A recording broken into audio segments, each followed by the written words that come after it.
ওম শান্তি। ওম শান্তি। আমাদের সকল শ্রোতাদের আজকের এই বিশেষ আলোচনায় স্বাগত। আজ আমরা কথা বলবো 11ই জানুয়ারি 2026-এর অব্যক্ত মুরলি নিয়ে। আর এর বিষয়বস্তুটা মানে সন্তুষ্টমনি হওয়া। এটা নিয়ে পড়তে গিয়ে আমার মনে একটা প্রশ্ন আসছিল। সন্তুষ্টি বা কন্টেন্টমেন্ট এটা কি শুধুই একটা মানে শান্ত নিষ্ক্রিয় অনুভূতি, নাকি এর মধ্যে এমন কোনো শক্তি আছে যা আমাদের চারপাশের পরিস্থিতিকে বদলে দিতে পারে? এটা একটা দারুণ প্রশ্ন, আর আজকের মুরলি ঠিক এই ধারণার গোড়াতেই হাত দিয়েছে। দেখুন, সাধারণভাবে আমরা কি ভাবি? আমরা ভাবি সন্তুষ্টি একটা ফলাফল, মানে ভালো চাকরি পেলে বা জীবনে সবকিছু ঠিকঠাক চললে আমরা সন্তুষ্ট হই। কিন্তু মুরলি পুরো সমীকরণটায় কি বলে উল্টে দিচ্ছে। এখানে বলা হচ্ছে সন্তুষ্টি কোনো লক্ষ্য নয়, এটা হলো আমাদের স্বাভাবিক স্থিতি, একটা সূচনা বিন্দু। ঠিক, মুরলিতে তো বলাই হয়েছে সন্তুষ্টি কোনো চেষ্টার ফল নয়, বরং উপলব্ধির শুরু। বেশ, আসুন এই বিষয়টা নিয়ে একটু গভীরে কথা বলা যাক। মুরলির শুরুতেই একটা খুব শক্তিশালী ছবি দেওয়া হয়েছে। বলা হচ্ছে একজন সন্তুষ্ট আত্মার মুখ আর চোখ থেকে নাকি সন্তুষ্টির তরঙ্গ মানে ভাইব্রেশন ছড়িয়ে পড়ে। আমি যখন এটা পড়ি আমার মনে হয় এটা কি শুধুই একটা কাব্যিক কথা, নাকি এর কোনো বাস্তব ভিত্তি আছে? কারণ আমরা তো সবাই এমন মানুষের সাথে থাকতে চাই যার পাশে থাকলে এমনিতেই মনটা ভালো হয়ে যায়। না না, এটা একেবারেই কাব্যিক কথা নয়। এর একটা খুব বাস্তব দিক আছে। আপনি ভাবুন তো, যখন একজন খুব চিন্তিত বা রাগান্বিত মানুষ একটা ঘরে ঢোকে, সে একটা কথাও না বললেও ঘরের পরিবেশটা কেমন ভারী হয়ে যায়, তাই না? হ্যাঁ, একটা অস্বস্তি হতে থাকে। ঠিক ঠিক তার উল্টোটা হয় একজন সত্যিকারের সন্তুষ্ট আত্মার ক্ষেত্রে। তার উপস্থিতিটাই যেন একটা অদৃশ্য স্বস্তি বয়ে আনে। মুরলি বলছে এটা কোনো কাকতালীয় ঘটনা নয়, এটা তার ভেতরের স্থিতির সরাসরি প্রভাব। আর এর কারণটা হলো তার মধ্যে সর্বপ্রাপ্তি সম্পন্ন হওয়ার অনুভূতি রয়েছে। সর্বপ্রাপ্তি সম্পূর্ণ, আচ্ছা, অর্থাৎ যার জীবনে বাবার কাছ থেকে সব প্রাপ্তি হয়ে গেছে, তারা কোনো কিছুর অভাববোধ নেই। একদম। যখন কোনো অপ্রাপ্তির অনুভূতিই নেই, তখন অভিযোগ বা অস্থিরতারও কোনো জায়গা থাকে না। এই পূর্ণতার অনুভূতিটাই তার ব্যক্তিত্বের মানে তার প্রকৃতির অংশ হয়ে যায়। আর তখন তার প্রতিটি কথা, প্রতিটি দৃষ্টি, প্রতিটি কর্ম থেকে সেই স্থিতিশীলতার তরঙ্গ স্বাভাবিকভাবেই ছড়িয়ে পড়ে। এটা এমন নয় যে সে সন্তুষ্ট হওয়ার অভিনয় করছে, সন্তুষ্টিই তার তার স্বভাব হয়ে উঠেছে। এখানেই তো ব্যাপারটা আরও ইন্টারেস্টিং হয়ে ওঠে। মুরলিতে বলা হয়েছে এই রকম একজন সন্তুষ্ট আত্মা নাকি মায়া আর প্রকৃতির খেলাকে একটা একটা পাপেট শোর মতো দেখে। একদম পুতুল নাচের মতো। এটা একটা খুব শক্তিশালী চিত্রকল্প। এর মানে কি এই যে তারা পরিস্থিতি থেকে পুরোপুরি বিচ্ছিন্ন বা উদাসীন হয়ে যায়? না, বিচ্ছিন্ন বা উদাসীন নয়, বরং সাক্ষী হয়ে যায়। মুরলিতে একে সাক্ষী দ্রষ্টা স্থিতি বলা হয়েছে। এটা অনেকটা ধরুন থিয়েটারে বসে নাটক দেখার মতো। আপনি যখন নাটক দেখেন, আপনি জানেন যে মঞ্চে যা হচ্ছে তা বাস্তব নয়, ওটা একটা অভিনয়। তাই কোনো দুঃখের দৃশ্যে আপনি হয়তো সহানুভূতি বোধ করেন, কিন্তু নিজে ভেঙে পড়েন না, তাই তো? ঠিক। আপনি আবেগতাড়িত না হয়ে পুরো ঘটনাটা উপর থেকে দেখতে, বুঝতে এবং উপভোগ করতে পারেন। অর্থাৎ জীবনের মঞ্চে যা কিছু ঘটছে, সম্পর্কের টানাপোড়েন, কাজের চাপ, শারীরিক অসুস্থতা, সন্তুষ্ট আত্মা সেগুলোকে একটা খেলা হিসেবে দেখছে। সে জানে যে সে অভিনেতা, কিন্তু সে তার চরিত্রের মধ্যে হারিয়ে যায় না। ঠিক তাই। সে জানে এই ড্রামা অনন্তকাল ধরে চলছে এবং চলবে। সে এর অংশ, কিন্তু এর দ্বারা নিয়ন্ত্রিত নয়। আর এই সাক্ষী স্থিতিতে থাকার সবচেয়ে বড় সুবিধা হলো সে পরিস্থিতির দ্বারা প্রভাবিত না হয়ে বরং নিজের স্থিতিশীলতার শক্তি দিয়ে পরিস্থিতিকে প্রভাবিত করতে পারে। যেখানে অন্যরা সমস্যায় ডুবে যায়, সেখানে সে সমাধানের পথ দেখতে পায়। সদা বা সবসময় সন্তুষ্ট থাকার ওপর খুব জোর দেওয়া হয়েছে। এমনকি বলা হয়েছে যে কখনো কখনো শব্দটা নাকি ব্রাহ্মণ জীবনের অভিধানেই থাকা উচিত নয়। এটা শুনতে খুব আদর্শবাদী মনে হয়। বাস্তবে তো জীবনে রোজ কত কিছু ঘটে, তাই না? ফলো ফাদার এই কথাটা শুনতে সহজ হলেও বাস্তবে প্রয়োগ করা তো বেশ কঠিন। ধরা যাক অফিসে বসের সাথে একটা বড় ঝামেলা হলো, বা পরিবারের কেউ খুব অসুস্থ। তখন কি করে ফলো ফাদার করব? সেই মুহূর্তে সন্তুষ্ট থাকাটা তো প্রায় অসম্ভব। খুবই বাস্তব একটা প্রশ্ন তুলেছেন, আর মুরলি কিন্তু এই বাস্তবতার কথাই বলছে। দেখুন, ফলো ফাদার মানে অন্ধ অনুকরণ নয়, এর মানে হলো সেই কঠিন মুহূর্তে নিজেকে প্রশ্ন করা, এই পরিস্থিতিতে বাবা অর্থাৎ পরমাত্মা কি করতেন? তিনি কি বিচলিত হতেন, নাকি শান্ত থেকে স্থির থেকে সমাধান খুঁজতেন? ব্রহ্মা বাবার জীবনই তো এর সবচেয়ে বড় উদাহরণ। তার জীবনে তো কত ঝড় এসেছে, দেশভাগ, আর্থিক সংকট, সামাজিক বিরোধিতা কি ছিল না। কিন্তু তার লেখা চিঠি বা মুরলিতে কোথাও সেই ঝড়ের আঁচ পাওয়া যায় না। তিনি যেন সবসময় একটা উঁচু স্থিতিতে থেকে সবটা দেখতেন। এটাই হলো পাপেট শো দেখার প্র্যাকটিক্যাল উদাহরণ। অর্থাৎ ফলো ফাদার মানে হল বাবার দেখানো সেই নীতি বা প্রিন্সিপালকে অনুসরণ করা, পরিস্থিতি যতই কঠিন হোক নিজের ভেতরের স্থিতিকে বিচলিত হতে না দেওয়া। ঠিক। আর তার জন্য মুরলিতে একটাই সহজ উপায় বলা হয়েছে, একটাই লাইন মনে রাখার কথা বলা হয়েছে। নিজেকে আত্মা মনে করে আমি বাবাকে স্মরণ করো। এই একটা লাইনের মধ্যেই সব সমাধান আছে। যখন আমি নিজেকে এই রক্তমাংসের শরীর না ভেবে এক চৈতন্য শক্তি আত্মা হিসেবে দেখি, আর আমার শক্তি বা পাওয়ার হাউসের সাথে নিজেকে কানেক্টেড রাখি, তখন পরিস্থিতিকে সামলানোর শক্তি আমি সেখান থেকেই পাই। তখন সন্তুষ্টি বাইরে থেকে আসে না, ভেতর থেকে তৈরি হয়। আর যার কাছে প্রাপ্তির এই অফুরন্ত ভাণ্ডার থাকে, সে স্বাভাবিকভাবেই দাতা হয়ে যায়, সেবা না করে থাকতে পারে না। কিন্তু এই সেবা করতে গিয়েই তো আসল পরীক্ষাটা শুরু হয়, তাই না? আমি হয়তো নিজে বাবার স্মরণে থেকে সন্তুষ্ট থাকার চেষ্টা করছি, কিন্তু যাকে সেবা করতে গেলাম সে হয়তো আমার কথা শুনতেই রাজি নয় বা আমার প্রতি অসন্তুষ্ট। মুরলি এই বাস্তব সমস্যাটা নিয়ে কি বলছে? মরুলি এই বিষয়ে খুব সুন্দর একটি সমাধান দেয়। বলা হয়েছে শুভ ভাবনা ও শুভ কামনার মন্ত্র ব্যবহার করতে। যদি কেউ আমাদের প্রতি অসন্তুষ্ট থাকে বা তার ব্যবহারে আমরা কষ্ট পাই, তখন তার সেই নেতিবাচক ভাইব্রেশন থেকে নিজেকে প্রথমে আলাদা করতে হবে।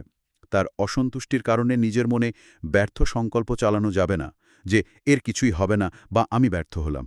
এটা খুব কঠিন, কারণ অন্যের প্রতিক্রিয়ায় আমাদের মন খারাপ হয়ে যায়। আমরা ভাবি আমি এত চেষ্টা করছি তাও কোনো লাভ হচ্ছে না। এখানেই পুরুষার্থ। নিজেকে বাবার স্নেহের ছাতার তলায় সুরক্ষিত রেখে সেই আত্মার প্রতি শুভ ভাবনা রাখতে হবে। ভাবতে হবে এই আত্মাও বাবার সন্তান, সে এখন মায়ার প্রভাবে কষ্ট পাচ্ছে, তার কল্যাণ হোক। আমাদের এই শ্রেষ্ঠ স্থিতির ভাইব্রেশন যদি সরাসরি সেই আত্মার কাছে নাও পৌঁছায়, তবুও তা বায়ুমণ্ডলকে শুদ্ধ করবে। আর সেই শুদ্ধ ভাইব্রেশন পরোক্ষভাবে তার ওপর কাজ করবেই। এটা অনেকটা ঘরে সুগন্ধি ছড়ানোর মতো। সেই সুগন্ধ সবার কাছেই পৌঁছায়। অন্যের ভুল শোধরানোর প্রসঙ্গে আজকের মুরলির স্লোগানটা আমার মনে পড়ছে, নিজেই নিজের টিচার হলে সব দুর্বলতা আপনা থেকেই সমাপ্ত হয়ে যাবে। এর মানে কি এই যে আমাদের ফোকাসটা অন্যের ওপর থেকে সরিয়ে পুরোপুরি নিজের দিকে নিয়ে আসতে হবে? একদম। বাবা এটাই শেখাচ্ছেন।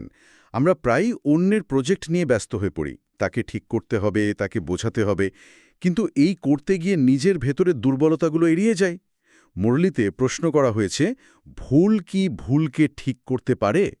আমি যদি রেগে গিয়ে বা জোর করে কাউকে কিছু বোঝাতে যাই, তাহলে কি সে সত্যিই শেখে, নাকি আরও বেশি বিদ্রোহী হয়ে ওঠে? সাধারণত বিদ্রোহী হয়ে ওঠে, অথবা হয়তো ভয়ে চুপ করে যায়, কিন্তু ভেতর থেকে পরিবর্তন হয় না। ঠিক তাই। মুরুলিতে বলা হয়েছে, জোর দিয়ে বা বিরক্ত হয়ে কথা বলা ক্রোধের একটি সূক্ষ্ম রূপ।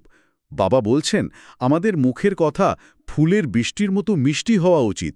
মিষ্টি বোল, মিষ্টি দৃষ্টি, মিষ্টি সম্পর্ক, এগুলিও সেবার সবচেয়ে বড় সাধন। কারণ আজকাল মানুষ শুধু জ্ঞান বা লেকচার শুনতে চায় না, তারা প্র্যাকটিক্যাল জীবন দেখতে চায়। আমাদের শান্ত, সন্তুষ্ট মুখ আর স্থিতিশীল আচরণ দেখেই তারা পরিবর্তনের প্রেরণা পায়। যখন আমরা নিজেই নিজে টিচার হয়ে নিজের ভুলগুলো শোধরাতে থাকি, তখন আমাদের দেখে অন্যরা আপনা আপনি শিখতে শুরু করে। এই আত্মপরিবর্তনের যাত্রার শেষ লক্ষ্য তো বিজয়মালার দানা হওয়া। মুরলিতে বাবা গ্যারান্টি দিয়েছেন যে তিনি সবাইকে বিজয়মালার দানা বানাবেন। এটা তো এক বিরাট আশ্বাস। হ্যাঁ, বাবার গ্যারান্টি তো আছেই। তিনি তার প্রতিটি বাচ্চাকে মালার দানা হিসাবে দেখতে চান। বাবা তো মজা করে এও বলেছেন যে যদি ১০৮-এর মালায় জায়গা না হয়, তিনি মালার মধ্যে আরও নড়ি বা সুতো লাগিয়ে সবাইকে জায়গা করে দেবেন। বাবার হৃদয়ের মালায় সবার স্থান আছে। কিন্তু বাবার গ্যারান্টির সাথে বাচ্চাদেরও একটি কাজ করতে হবে, আর তা হল মনসা বাচা কর্মনায়, অর্থাৎ মনে, কথায় এবং কর্মে বিজয়ী হওয়া। বাবার উত্তরাধিকার হল বাবা সমান হওয়া, অর্থাৎ সম্পূর্ণ বিজয়ী হওয়া। তাহলে এই সমস্ত জ্ঞান, এই পুরুষার্থ ভবিষ্যতের জন্য আমাদের কি প্রস্তুতি নিতে বলা হয়েছে?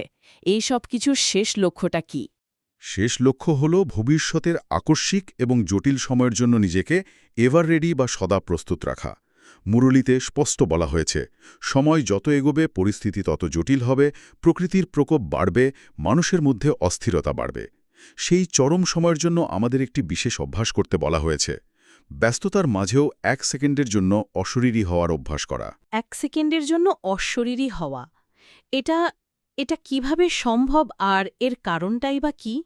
কারণটা খুবই গভীর। বাবা একটা খুব সুন্দর উদাহরণ দিয়েছেন। যেমন আমাদের খুব তৃষ্ণা পেলে আমরা যত ব্যস্তই থাকি না কেন 1 মিনিটের জন্য থেমে জল পান করি, কারণ আমরা জানি শরীরের জন্য এটা আবশ্যক। তেমনি আত্মার শক্তির জন্য এই 1 সেকেন্ডের অশরীরী স্থিতি আবশ্যক। এর মানে হল সারাদিনের হাজারো কাজের মধ্যে ট্রাফিকে বসে বা কোনো মিটিংয়ের মাঝে জাস্ট 1 সেকেন্ডের জন্য নিজেকে দেহ থেকে আলাদা এক বিন্দু জ্যোতি হিসেবে অনুভব করা আর বাবাকে স্মরণ করা। এটা তো একটা মাইন্ডফুলনেস এক্সারসাইজের মতো শোনাচ্ছে, কিন্তু এর পেছনের উদ্দেশ্যটা অনেক বড়। অনেক বড়। উদ্দেশ্য হল ভবিষ্যতে যখন চতুর্দিকে হাহাকার হবে, ভয় আর অস্থিরতার পরিবেশ থাকবে, তখন এই অটল অশরীরী স্থিতিতে থেকেই সবাইকে সকাশ মানে শান্তির শক্তি দিতে হবে। যাদের বহুকাল ধরে এই অভ্যাস থাকবে তারাই কেবল সেই সময় পর্বতের মতো অচল থাকতে পারবে এবং দিশেহারা আত্মাদের আশ্রয় দিতে পারবে। আর এই সেবার একটা দীর্ঘমেয়াদী প্রভাবের কথাও বলা হয়েছে, যেটা আমার কাছে সবচেয়ে আকর্ষণীয় মনে হয়েছে। হ্যাঁ, আর এটাই আজকের আলোচনার সবচেয়ে গুরুত্বপূর্ণ মোড়। মুরলী বলছে, সঙ্গম যুগে আমরা যাদের এই কঠিন সময় শান্তি ও সুখের সকাশ দেব, দাপর ও কলিযুগে তারাই আমাদের ভক্ত হবে। এটাকে একটা আধ্যাত্মিক ফিক্সড ডিপোজিটের মতো ভাবা যেতে পারে। আমরা আজ যে নিঃস্বার্থভাবে শান্তি আর শক্তির সকাশ দিচ্ছি, সেটা মহাকালের অ্যাকাউন্টে জমা হচ্ছে। আর ভবিষ্যতে যখন সেই আত্মারা ভক্তির পথে আসবে, তখন সেই জমানো ভালোবাসা আর শ্রদ্ধাই সুদে আসলে তাদের কাছে ফিরে আসবে, আমাদের মূর্তির প্রতি পূজা বা ভক্তি হিসেবে। বাহ! তার মানে আমাদের আজকের সেবা ভবিষ্যতের ভক্তের ভিত তৈরি করছে।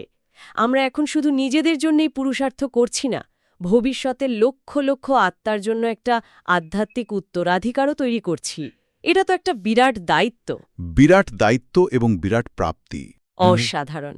তাহলে আজকের পুরো আলোচনাটাকে যদি এক সুতোয় বাঁধি, আমরা দেখলাম যে সন্তুষ্টি একটা নিষ্ক্রিয় অনুভূতি নয়, এটা একটা সক্রিয় শক্তি যা আমাদের ভেতর থেকে আসে এবং বাইরের পরিস্থিতিকে প্রভাবিত করে। সদা সন্তুষ্ট থাকার অবাস্তব মনে হওয়া লক্ষ্যটা আসলে ফলো ফাদার অর্থাৎ বাবার দেখানো নীতিকে অনুসরণ করার মাধ্যমে সম্ভব।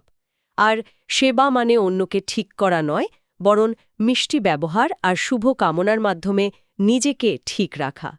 আর এই সবকিছুর চূড়ান্ত প্রস্তুতি হল ভবিষ্যতের জন্য ব্যস্ততার মাঝেও 1 সেকেন্ডের জন্য অশরীরী হওয়ার অভ্যাস, যা আমাদের ভবিষ্যতের সেবার আধারে পরিণত করবে। খুব সুন্দরভাবে গুছিয়ে বললেন।